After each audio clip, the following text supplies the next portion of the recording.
Dadangu bwana, nimekuleta hapa kukuonesha eneo langu hili nimelinunua, na kama unavyoona kwamba nilishaanza kuleta tofali, la yapokuwa fundi kanipigia hesabu ya tofali nyingi sana, ila pesa zangu zimekata.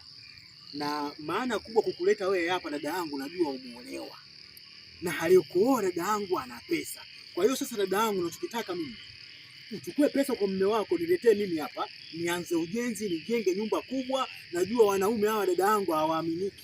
Unaweza ukaachika muda wowote ukaja kufikia kwa kaka yako. Ukakuta mji mkubwa nimejenga hapa. Chochote kinachobidi ukabebe pesa huko niletee huko dada yangu. Kumbuka kwamba yule mwanaume hujamzalia. Muda wote anaweza akakutoa bio, akakuacha, ukawapa kufikia hauna. Kwa hiyo dada yangu inabidi ujiongeze. Yaani tena hilo ndio litakuwa jambo zuri sana.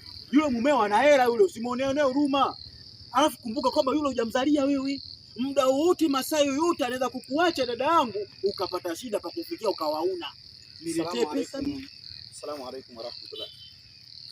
Wa alaykum salaam. Ndugu yangu bwana Kibuyu.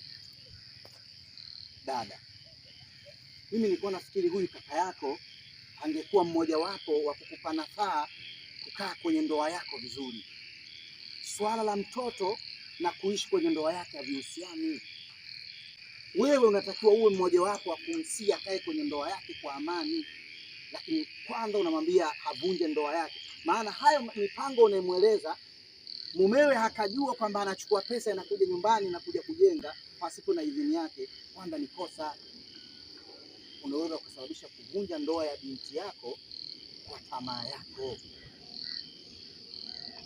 Dada, kama unaipenda ndoa yako, usizingatie sana ushauri wa nyumbani kwako.